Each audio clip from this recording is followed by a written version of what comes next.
record on this computer.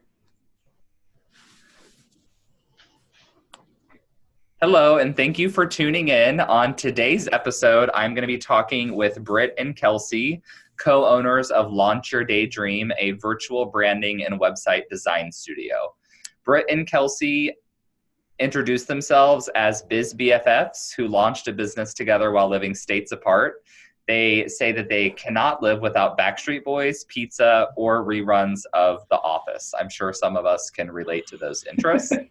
Launch Your Daydream is a virtual branding studio that helps photographers gain confidence and clarity in their business so that they can fill their calendar with dream client bookings. So I'm very excited to have Britt and Kelsey on today. They have recently niched down to helping photographers with their website design and branding. So we're excited to talk about that. But in the past, they have worked with a variety of creative-based businesses as well. So they're going to have a lot of tips and information for everyone. But interestingly, we are not going to be specifically talking about branding or website design, but rather what it's like going into a business partnership and all of the fun details that go along with that. So without any further ado, I will welcome Britt and Kelsey. Hi. Hi. Hi. Thank you so much for having us. Yeah, you're very welcome. I am very excited to have you here. It's interesting. We kind of met like through the Instagram universe, didn't we? Mm-hmm. I think so. Yeah. Yeah, we did. Yeah, because I had noticed, it was funny. I already knew who you were and was following you because you did website design for one of my friends here in San Diego. So I actually thought that you were also in San Diego, and then I learned that you were not. I was at one point, but I moved away since then. So I think that's where we initially made that connection. Okay, and I think I always forget. So Kelsey, you're in Virginia, right? And then Britt is in Ohio and Cleveland? Yep. Mm-hmm. Okay, not too far from my home state of Indiana. Not too far. Okay, so let's just get straight into this. Why don't you go ahead and whoever wants to kind of introduce yourselves and your business and what you do. Sure. I am Britt Hyatt. I am the website side of things at Launch Your Daydream. I take care of all of the website design and strategy, SEO, all that good stuff for our clients at Launch Your Daydream. So I've been doing website design for about 15 years and have some background. I have a degree in web content development and communications, and I used to hold jobs in project management, business consulting, all that good, fun corporate stuff that I climbed away from, thank goodness. And now I actually, when I left my last 9-to-5 job, I was a project manager there. Met Kelsey actually in a Facebook group, and was actually looking for somebody to help me with my branding for my website business that I was starting as kind of a side hustle. So Kelsey and I connected that way, and then since then we kind of we swapped services. We decided to offer the same offerings, and eventually we ended up partnering together as Launch Your Daydream. So long story really, really short. So Britt, you have a background kind of in corporate world, it sounds like. Mm-hmm. Kelsey, what's your background? Did you start your business straight out of college, or did you have a full-time job, or how did that work? Yeah, so I actually kind of started in the corporate world too. I had way less patience than Britt and got out of it a lot quicker. But yeah, my background is in marketing. I knew I wanted to work with brands in some way, and I've always had that, creative knack. But I used to think I wanted to work for a big agency, work with big corporate clients. I got to experience a little bit of working with, big Fortune 500 clients, and it was cool, but I just wasn't feeling fulfilled. And now I understand what was missing because I get to work one-on-one with these really passionate entrepreneurs, and it's amazing. So yeah, I had moved to San Diego with my now husband, and that is where I got introduced to the world of entrepreneurship. I never even thought that was an option for me. No, I didn't realize that people could just go out there and start a business. I thought I had to have an invention or something, I was like, I just got to do the corporate world. So that was really cool to meet so many inspiring people out there. I'm sure you're familiar, Braden, with just like the community out there is amazing. So that's how I kind of got into it. I started just freelancing and putting myself out there like, here's everything I know how to do. What do you need help with? And then still wasn't really feeling fulfilled. And I realized that's because I wasn't getting to do that, design work that I really wanted to do. So that's when I decided I needed to niche my own business down a little more, which is when I got connected with Britt. I was, she helped me with my website. I helped her with her brand. And then, we started collaborating, and we collaborated for, I think, about 1.5 years. And then we decided to officially merge and start a business together. And at that point, we still had never even met in person, which is the craziest part of our story. But luckily that all went well. And we finally met, and we didn't get catfished. Thank goodness. Yeah. Well, I know you've met in person by now because you have brand photos together. Right. We didn't Photoshop ourselves together. Wonderful. So we're going to be talking about that today, like what it's like working with a business partner in another state. Mm-hmm. But before that, I wanted to just point out, I think it's interesting. I was joking before we started recording that I loved that they sent me their Google Doc outline for this podcast in their branded colors, which are like pink and black. I didn't realize, so we're actually doing a video call right now, so I can see both of you. You both have like pink hair, or at least it eventually just like slowly started going that way. Mine's a little bit more purple now that we're in fall, but it'll bump back up to hot pink soon. So that's like your thing. It is. Okay, I love that. So I'm like notorious for wearing like blue and black all the time, so I can relate to that. There you go. Love it. Okay. Alrighty. So tell us a little bit more about when you decided to become partners, what that decision was like, and why you decided to go that direction. I know you touched on it a little bit earlier, but just dive into that. Yeah. No, I think, so originally Kelsey and I connected in a Facebook group. We ended up swapping services. So she did my brand and I did her website. And we really liked working together. And we were both kind of like when everything was launched, we were like, how do we stay in touch? And then we realized as we were starting to take on individual clients, her branding, mine website design, that my clients needed a brand before they started their website design. We needed to know a lot of the aesthetics. We needed to make sure they had a logo and color palette and all that good stuff and some foundational work. And then Kelsey was realizing on the flip side that her clients would be done with their brand's work with her, and then they'd be like, so do you know anybody who does websites? So it just kind of naturally, we started recommending each other to our individual clients. And then we started to have discussions of like, well, what would it look like if we somehow combined services, still kept our individual companies and businesses, but like, what would that look like if we started offering combined packages? Like, I wonder how that would work. So we started actually talking about what that process would look like of advertising that on our individual websites. And then when we would talk to a client on like a consult call, what that would look like afterwards. If they say, yes, we're interested, let's move forward with branding and website design. At that point, Kelsey would send a contract from her business and an invoice from her business. And then I would do the same thing on my side, sending a contract and an invoice. So they were seeing two separate businesses. And we just got to the point where we were like, this is working out really well, except the fact that this part of it feels really, really clunky. And when it came to like our marketing efforts, we were talking to the same audience, telling them the same thing about how branding and website design is important, but we were just doing it separately. And it just felt like we were doing the same work, but double the effort because it just didn't make sense. So we actually came to the end of, what year was that, Kels? 2016? Yeah, it had to be 2016. We came to the end of that year and we were doing an end of year review, just like one of those like workbooks we downloaded of just like going through your goals and like what did you meet and what did you not meet and all that good stuff.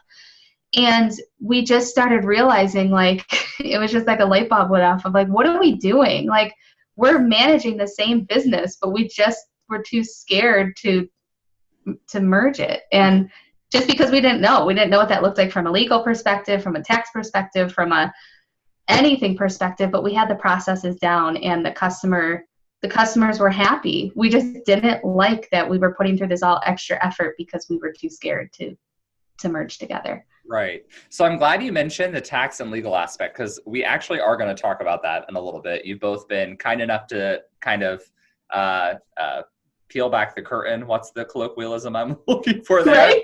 And share some of that information. So I appreciate it. I always tell my clients that when you're making certain decisions, there's the tax aspect, and then there's the legal aspect, but then there's also the business aspect. So your job is to run your business, figure out what the best business strategy is, and then obviously let your professional figure out how that's organized on the back end. I always tell people, like, through business entities and contracts, you can do like almost anything you want to.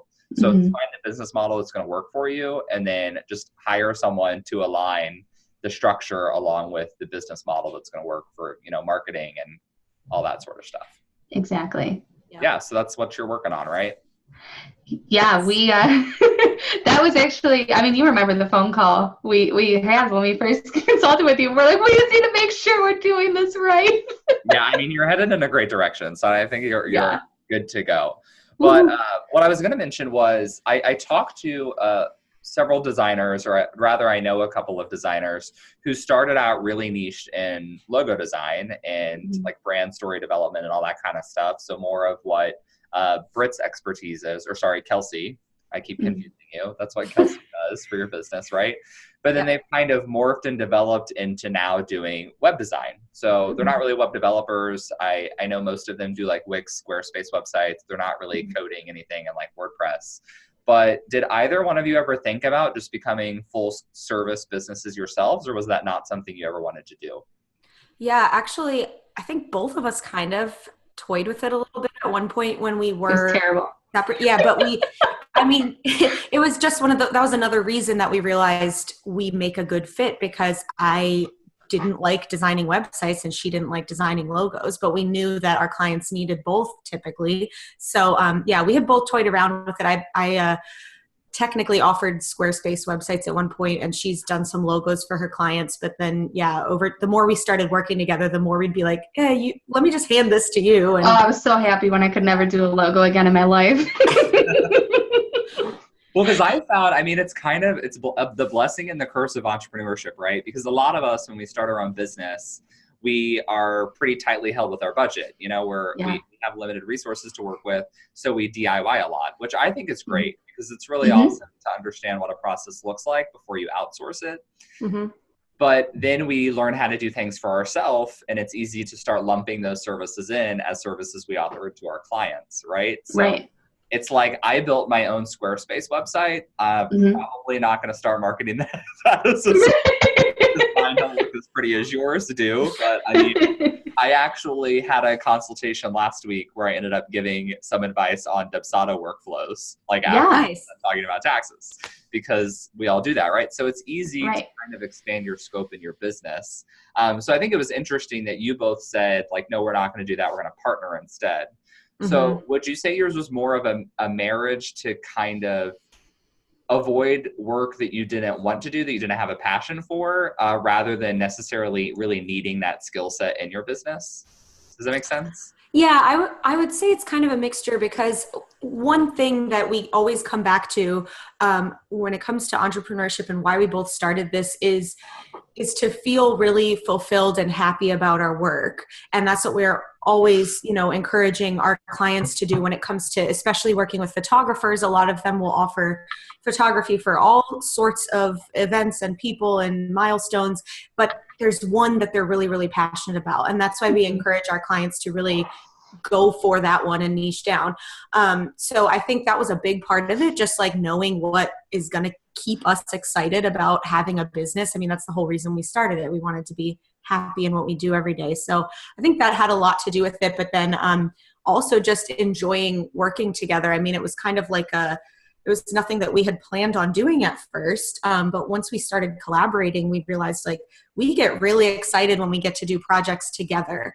We started to really know that process and get really good at it. And I think it was just more fun for us. It was something that we had never expected to happen for our businesses. But yeah, I think it all kind of goes back to just what we enjoy doing. And that was actually, I remember the specific question in that end of year worksheet sort of thing we were doing. It was asking, like, what were your favorite projects this year and which ones were your not so favorite?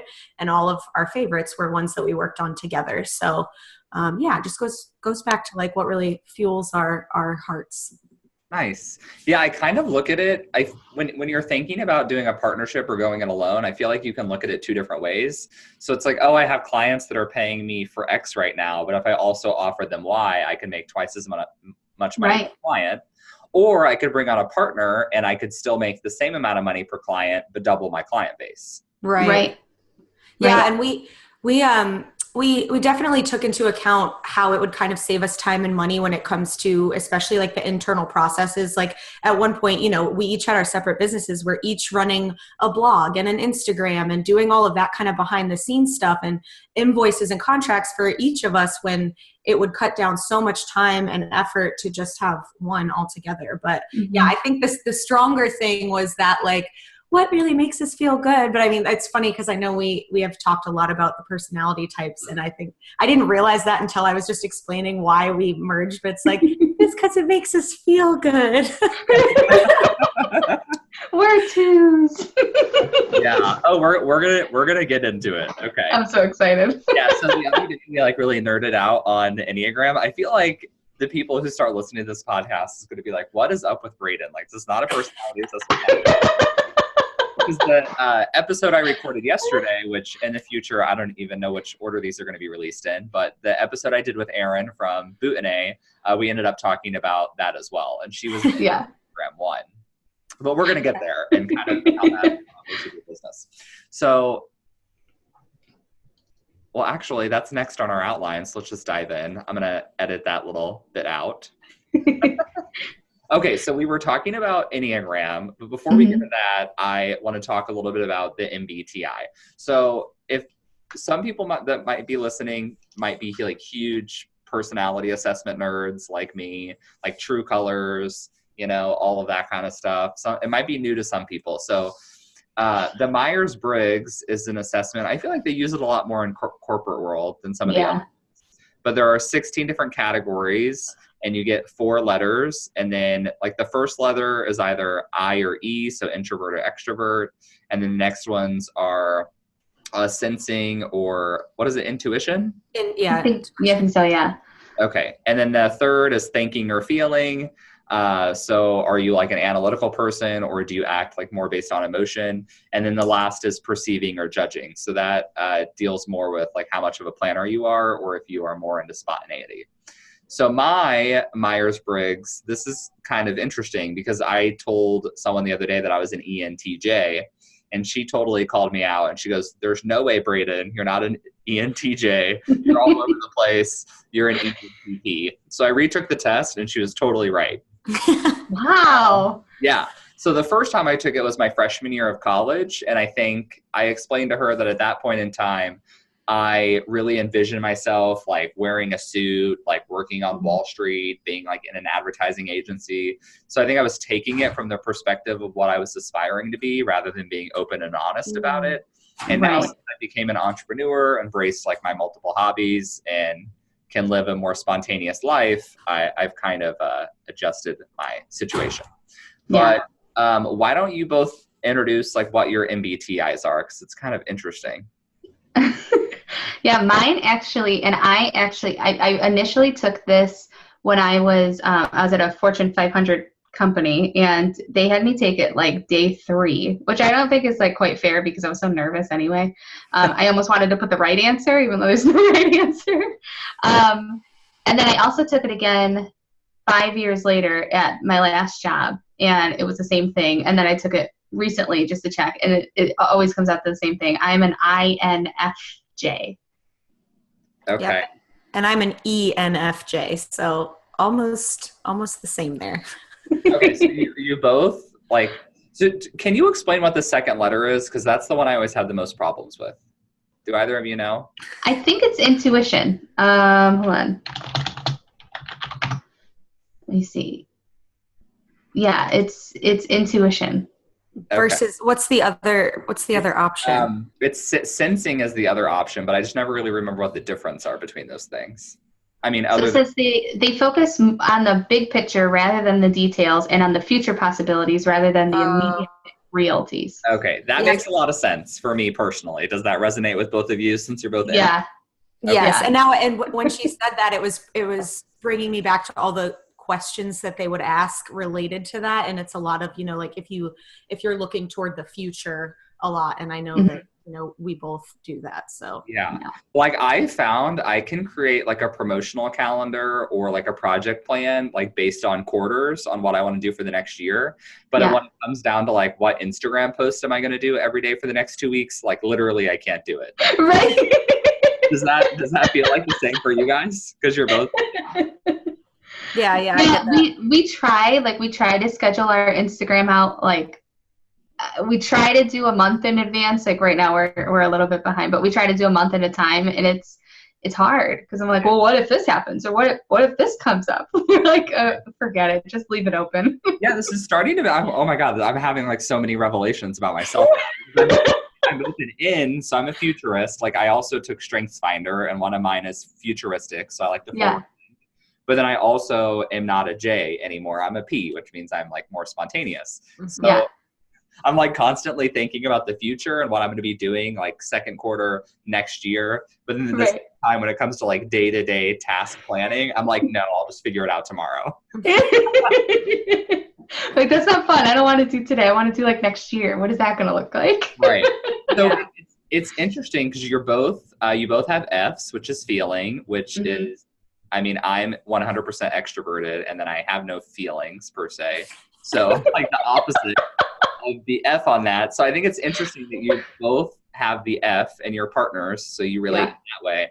But then Britt is an introvert and Kelsey is an extrovert. So that mesh in your business. Although I was just telling Britt, was that this morning? That was this morning, yeah. I was telling her that I feel like, so Myers-Briggs, there's definitely a spectrum for each. And I've actually taken a test once that showed me where I was on the spectrum of each. Right. And I think Britt is more toward the middle. I know that she's more introverted in a way because, she'll get anxiety about like meeting new people in person or having to, network with new people. But I've seen her do it and she's good at it. And like, I just throw up on the inside. It's fine. Yeah. That's why I was like, maybe it's just an internal thing, but like, she doesn't seem like you're like stereotypical hardcore introvert to me. And I think for me, it's just like, I'm further on the extrovert side because, I grew up like doing theater and always like performing and stuff. So that's natural to me. But for her, I'm like, that kind of surprised me because she's very outgoing, especially once you get to know her. So you like live for the applause as Lady Gaga. Yes, oh my God. So if anyone is wondering, I know a lot of people like really like this stuff, so they'll love this. If anyone is listening is like, why the hell is this relevant, Braden? We're kind of diving into how you can look at personality types and assess whether you would have a good working relationship with someone to go into a partnership. So that's what we're looking into. The real difference between the I and the E, it doesn't really necessarily have to do with how outgoing you are, but it's actually on whether social interactions increase or drain your energy. Oh, yeah. That's right. Yeah. I learned a lot about that recently. So I have one friend, she's a great public speaker. No, she doesn't love to network, but she's good at networking, but she needs to like go home and unwind. Yeah. When I go to networking events, and especially when I do speaking events, it actually hypes me up. Yes. And I've done events from like 6 to 9 p.m. before, and then I'm like hyper for the next 2 hours. And I need see, I'm the opposite. I'm like, okay, can we go home and like put on our pajamas and watch Netflix and like order room service? Yeah. So like my one friend, I've done a workshop with her before, and I was like, oh my God, like let's go get a drink and like talk about this and talk about our business plans. And she was like, Braden, I love you, but like I need to go take a hot bath and drink a glass of wine. Exactly. That's kind of the difference between like the I and the E. That is such a great analogy. I love that you did that about like doing a speaking engagement or something like that, because I totally relate to you on that. Like I'll be like all amped up, like, what are we going to do now? And then actually I just want to share a really fun anecdote was I did a marriage enrichment retreat with my husband recently, and they had us do these, and we were in these groups of people, and we split up into like who were E's and who were I's, and all the E's we had this big piece of paper and we wrote down what our dream party would be like. And then the I's had to do that too. And comparing the two was so hilarious because all of the E's were like hundreds of people, dance floor, lots of alcohol, lots of games.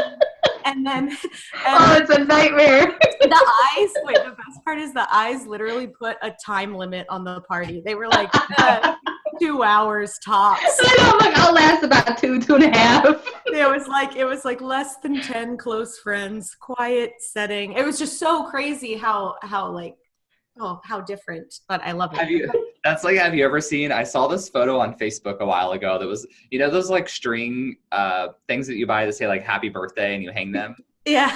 And all it said was, please leave by 9. I need that in my house. Oh my God. It was like, thanks for coming to my party, but please be out by 9. Interesting. Okay, so when we were talking about doing this podcast, we were like, oh, wouldn't it be interesting to talk about personality types and how they impact how you work with your business partners, basically. Mm-hmm. And so I asked Kelsey and Britt if they'd done the Enneagram, because it's like my newest obsession. And you hadn't done it, had you, up to that point? Correct. I don't think so. Yeah, no. Okay, so I basically forced you to do it, like right after. And you did. And we talked about it all weekend. Yeah, oh, awesome. So then you did. You took it, and then you messaged me like a half an hour later to tell me your types. And I thought it was really interesting what you both got. And then it's interesting that you talked about, what were you talking about this weekend regarding your Enneagram? We were just saying how, so we are, can we say what we are? Yeah, well, it's like crazy. Were you talking about how crazy accurate it was? Yeah, because we were like, oh my gosh, it's so true. Like we went through the description and like part of the description said like you would be, what did it say, Kelsey? You'd be better instead of like in a relationship, but like not in a romantic relationship, but as like working together or business partners or something along those lines. We're like, whoa. It's because, so we both we're number 2s, which are helpers. And it said a couple in which both people are so feeling oriented, make better friends and work associates than they do intimate partners. Cause Enneagrams talks about all different types of relationships. And we were like, oh, that's so cool that it specifically said friends and work associates. And then, I love that you showed us that you can, on the site, you can select like, here's what I am. And then I want to analyze my relationship with whatever the other person is. So that's what we were looking at specifically, was the relationship between 2s. And it was just crazy. Some of the things they mentioned, like having no problem discussing how they feel, inquiring about the other's health, about how things are going in work and life. And I mean, that's so true. We recently just started scheduling personal life chats so that we a lot of times we get so caught up in work that we're like, oh, we want to know how like you're feeling like in life too. Like, let's talk about it. So it was just so spot on, everything it was saying. I'm like, oh my God, this is so awesome. I love it. So that's so funny, because if you asked me to do that, I would be like, what? You would say yes to us. Come on. I mean, maybe. So to fulfill the relationship, the 2s in us. Yeah, I mean, maybe just to appease you. I'd have to think about it. So, if people are familiar with the Enneagram, it's basically just another personality assessment, but their types are by number. So they have types 1 through 9. Each type has a title. So my type is type 7. I'm the enthusiast, which basically is like jack of all trades, master of none, like super optimistic, enthusiastic, extroverted, all those types of things. The negative side of that is like we tend to be kind of scatterbrained, but we work very well with certain other types. So like I tend to work pretty well with 1s, like on a work basis, because they're very detail oriented. So they help balance me out. And then 9s as well. But It's funny because I told Britt and Kelsey, you can go to the Enneagram website, and then for each type, they have like the relationship section. And it's not necessarily like romantic relationships, but any kind of relationships. Mm-hmm. So it's fascinating to do for your work partners. And I read it for my work partners, and it's really interesting. And it can help you kind of, especially if you're different types, understand how other people think. And then also make you realize that you're not crazy and they're not crazy. That's just how you're wired. So I'm actually just going to read your description real quick. So this is the type 2 work relationship. Oh, and before I get into this, I was going to say the reason why I was really surprised that you were both twos is because I always ask other entrepreneurs and small business owners what their Enneagram is, and I don't hear two very often. Oh, okay. And the reason why is because twos are helpers and they like to feel like they're part of a team. And so it actually makes a lot of sense that you decided to become a partnership. So with that said, interesting. Wow. Yeah, So cool. It says healthy two couples bring a high level of warmth, affection, and sensitivity to each other. They are genuinely concerned about the welfare of their partner. That's cute. And they are willing to put out a considerable amount of energy to make sure that all is well. A double two pair has a high level of communication and checking in between them. Two twos would have no problem discussing how they feel, inquiring about the other's health, and how things are going at work, and so forth. So it goes on, but I think just talking to the two of you, like, I can tell. Can you tell? Yeah. Yeah, so I looked at our type description, I think, and it said that sevens and twos don't always work really well together because twos are sensitive and want to talk about like how things are going, whereas sevens can tend to be like really blunt and crass, and that doesn't always work out very well. Yeah, so basically sevens make twos cry a lot. Yeah, essentially. So Wait, but like legal stuff and accounting stuff makes me cry too, so this is going to be really hard. I don't work well with people who require me to sugarcoat things, but I don't think it works out well. So it's interesting, right? So you found this to be pretty accurate, and you think that the way that you're both oriented similarly with your personality types helps you have like a successful partnership. Mm-hmm. Yeah, I definitely think because we manage Launch Your Daydream from two different states. So like with Kelsey being in Virginia and me being in Ohio, like we don't necessarily see when shit hits the fan, right? So like if somebody were to, like if you work with a coworker inside of the same office, you know, day in, day out, you can kind of get a feel if something's up. Like if something's going on or they're just not them, or maybe they're like out of the office a little bit more, or you know, like you get those vibes because you're physically in person with them. Where with Kelsey and I, like with us both being twos, we like purposely check in with each other all the time to just make sure that we're not like, if things are crazy, like we're just checking and double checking because we're not physically there to see it. So I think it works out really well for us given the distance that's between us because we don't see each other in person. I would say sorry, go ahead. I was just going to say, I would say also that I noticed with the MBTI, some of those other things as well. I think it's works that were the same, which kind of surprised me because, you know, I always thought like, oh, it helps to like balance each other out. But I think that's a lot of times more relevant in like romantic relationships, and where like when working together, it helps that we think the same way or like plan the same way so that we're not like, oh, what are you doing? Like we need to, you know, schedule it this way, or I don't know. I think it helps that we're both NFJs for a lot of different reasons as being business partners. Mm-hmm. So I just noticed that so we have a rough outline for this. I don't like to outline things like really detailed because I like to be a little bit more organic. But one of you who wrote this sentence that says, I couldn't imagine running a business with someone who was an STP. It'd be really hard to make decisions. That was me. Okay, so why do you think that is? I guess just especially, I think I was thinking about like the difference between somebody who's judging and somebody who's perceiving.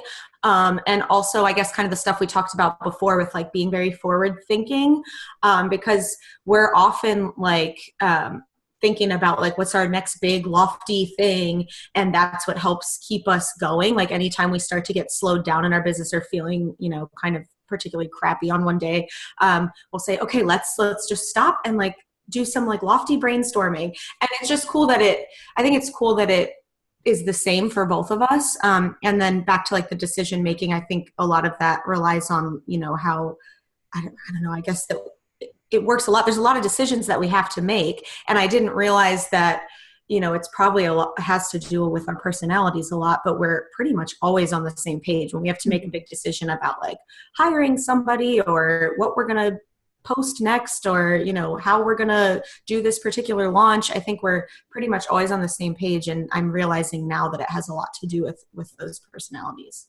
Interesting. Yeah, because you can look at it You can look at it in a couple different ways. Either you're very similar and then you look at things the same way. So that makes, discussions a lot easier. Or you can work with someone who's quite a bit different and then help fill the gaps, right? Right. So I have one business partner who I'm an N, so intuition. The business partner is an S, so more detail oriented. And then we both have the T, so we're like a little bit more analytical and like less emotional about things. But then I'm perceiving and she is judging. So it's actually really great because it means that I'm forward thinking, but not necessarily in the now, whereas she's the opposite. And then I'm more spontaneous where she's like, no, let's plan. And so although like, even if we butt heads on things, we help fill in those gaps. Like when we need That's cool. I think it's all in like how, it's how you perceive it with any of the personality tests. I know we did another one at my last job and I think it was the DISC assessment, I want to say. I think that's what it was called, but it was basically like everybody who is just very like direct and to the point and like, no ifs, ands, or buts about it. It was like a certain one. And whenever you saw that, they had it labeled on everybody's door of like what personality type you were.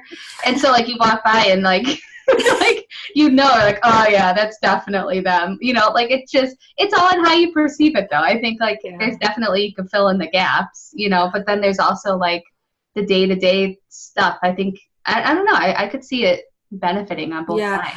I would say too that I think, it's helped us a lot just in our relationship and being able to work together and talk to each other so often that we are so similar. But then, we even just recently worked with a business coach. And I think maybe we needed to reach out to a coach because we do think so similarly that it was hard for us to see other things. So I think that's why, Braden, you and your partner probably work really well because you do have that balance and are able to help each other see things in different ways or focus on different things. But we're always so on the same page that we realized at one point we needed to get some outside help as far as it goes with making some big business decisions.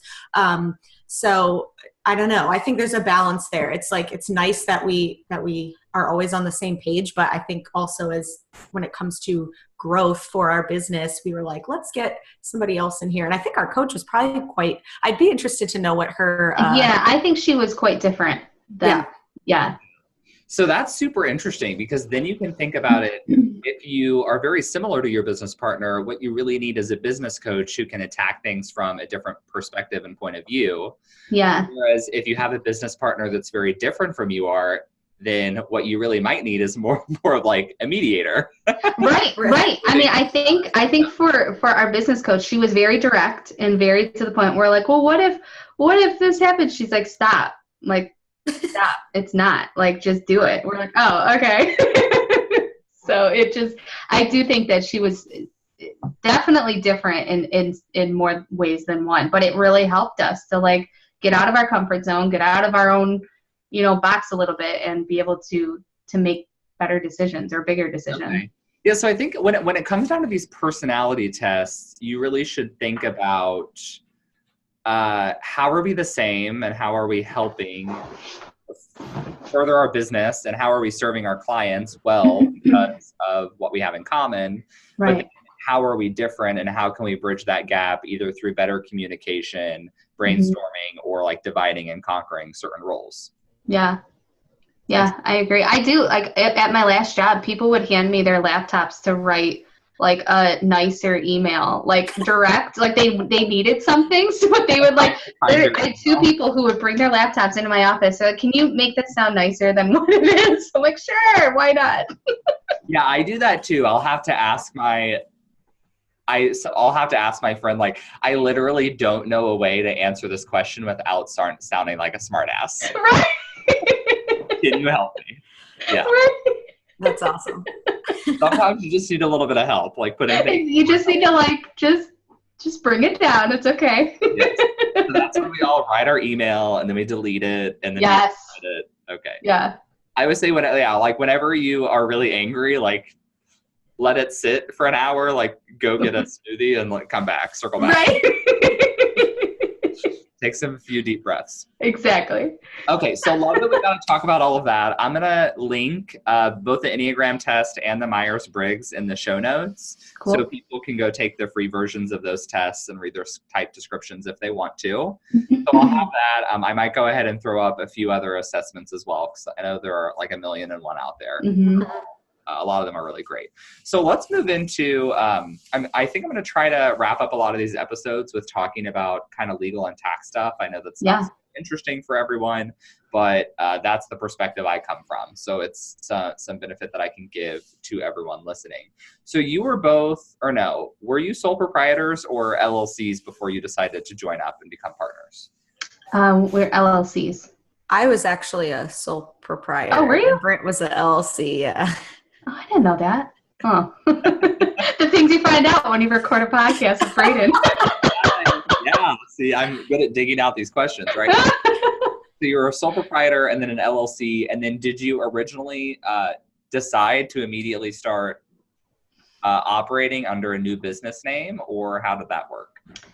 Yeah, so we knew we needed to change our business name just because Kelsey was running off of hers and I was running off of mine, and they were already our own individual identities that we wanted to come together as something cohesive, together. So we actually, we filed a DBA under my LLC here in Ohio as Launch Your Daydream.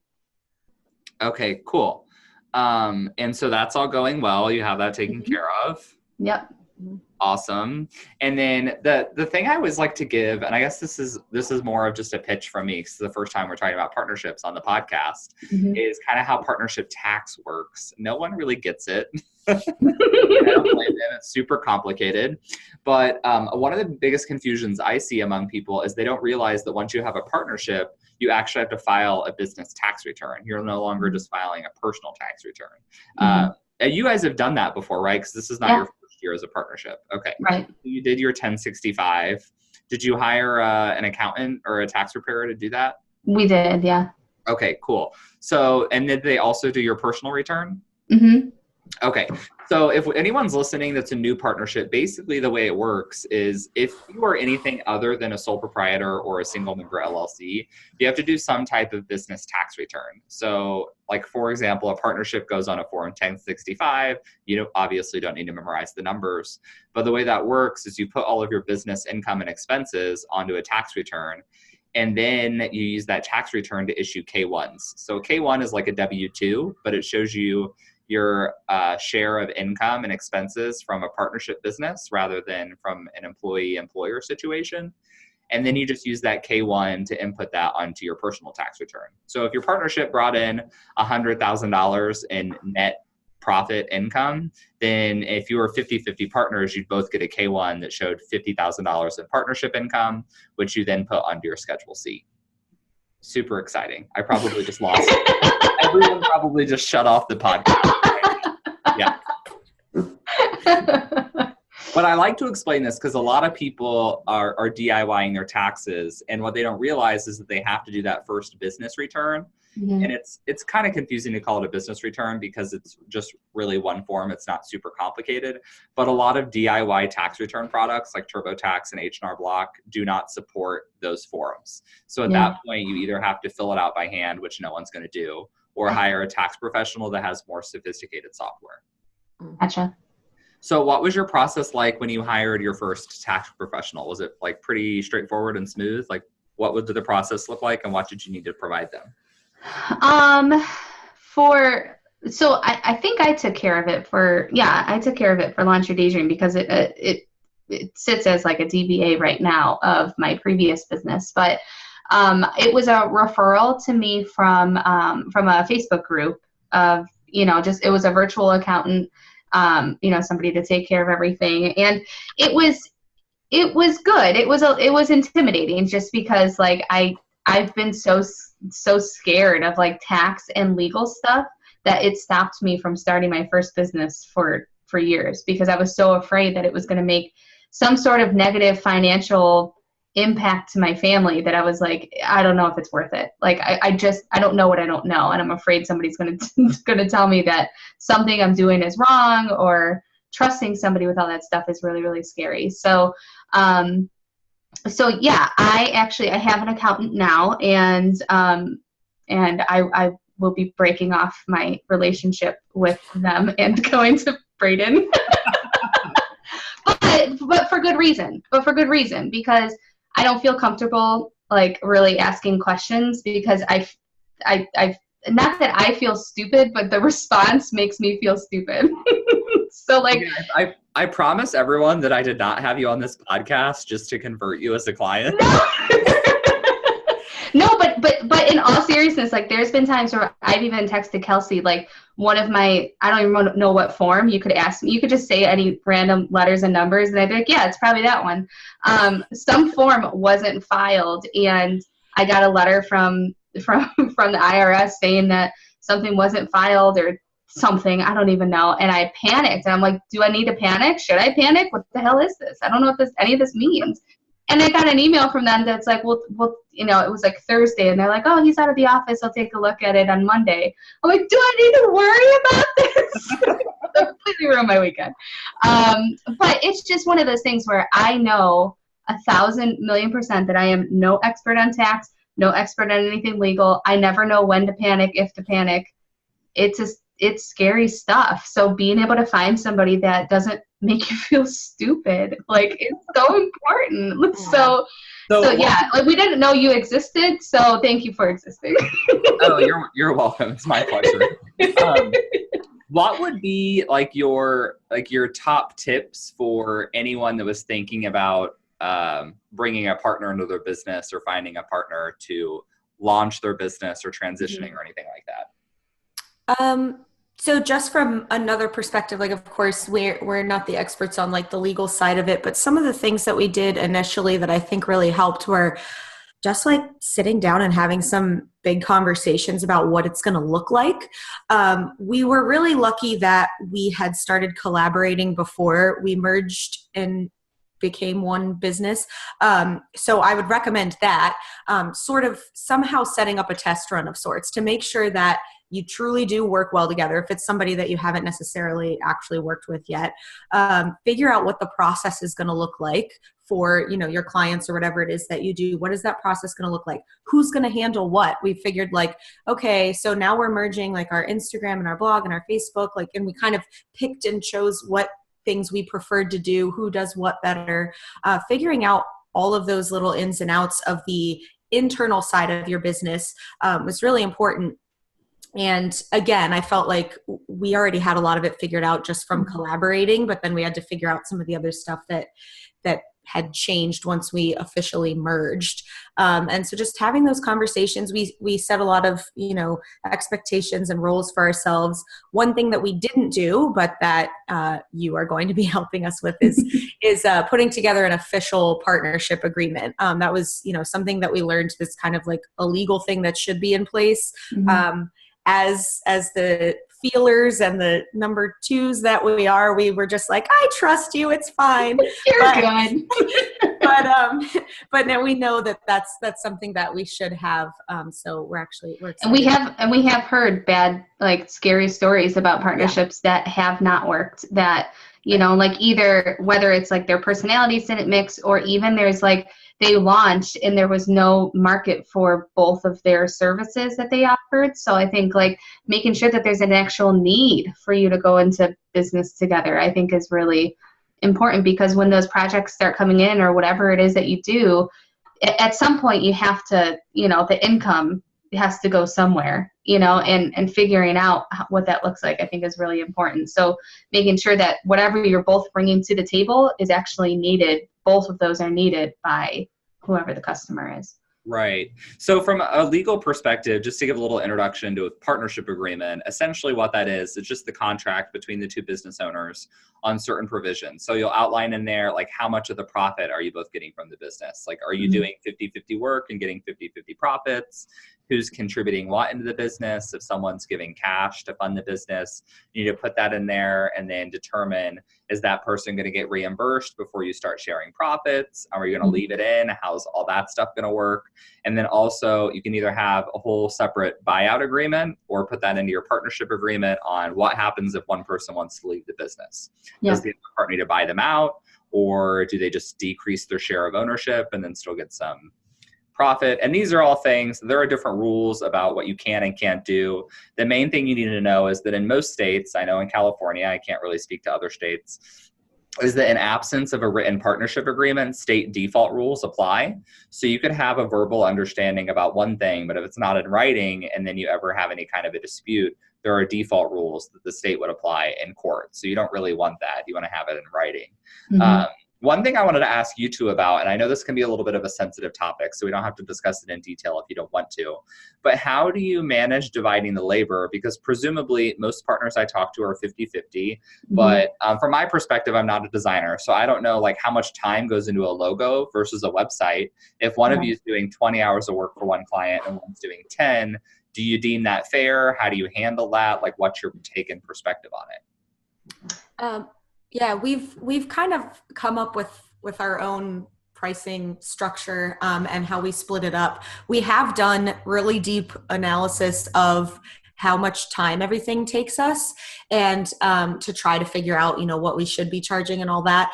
But yeah, we kind of just came up with it on our own where we said like, okay, what are you comfortable with and what are you comfortable with? And then we put it together. I mean, because essentially, we don't offer for our clients to have one or the other. So it's just a package sort of deal. But then the way that we split it up is different. It's not 50-50. So it's a little complicated behind the scenes, but we've agreed on what each of us are comfortable with, and it's worked out great for us so far. Awesome. Yeah, and we don't need to give any actual numbers. That's fine. I just always like to point out that these are the conversations you need to have. Right. Because, I found one of the biggest breaking points for partnerships is resentment. So people will have this conversation. They'll go in wanting to be friendly and do 50-50, and then one person's doing 70% of the work. So then that person's upset. The other person feels guilty because they're working less and making the same amount of money, and they don't really want to bring it up. So it's just a conversation that you need to have. Obviously, if the services that you're providing for the client is less for one person than the other person, then that person can always take on more of the administrative duties, or the marketing duties, all that sort of stuff. But those are just things to think about when you decide to form your partnership and get a partnership agreement together. Yeah, it's a tough conversation to have, especially if you're friends with that person beforehand and you're like, you kind of know what each other's potentially making if you have your own business, beforehand, which, Kelsey and I were lucky. We already had kind of a starting point for some of that. But if you're fresh and new into everything, it can be an uncomfortable conversation, but it's a necessary conversation. Totally. And then obviously, like if you're going into partnership with someone and you're both bringing in your clients, you probably are going to want to have the hard conversation of, well, what was your profit loss last year? Right. Exactly. Yeah. Am I basically just bringing you, am I bringing you on to work for my clients? Or are you bringing clients over? That's a really common thing that happens with law firm partnerships as well. Okay. So we're starting to wind down here. Do you have any other last minute tips that we haven't gotten to so far? I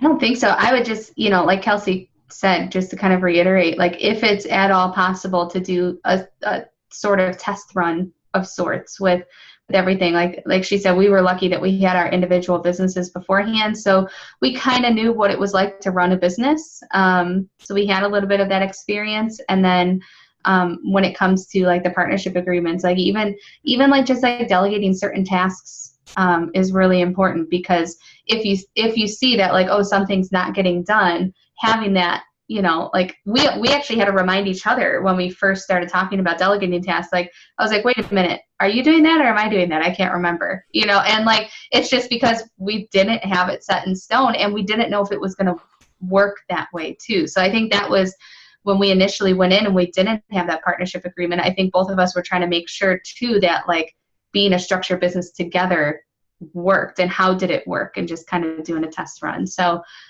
even though we had our individual businesses coming together, it was still it was still a little bit strange the first couple months until we figured out how to merge our businesses and work together as one business. Nice. Yeah, I'd actually love to do, now that I'm thinking about it, a follow-up podcast sometime in the future on how you do project management as a partnership. I think that could be an interesting project. Do you use Trello? Like, how are you managing things, communicating? Yeah. All of the nuts and bolts, technical kinds of things would be interesting as well. Yeah, that'd be awesome.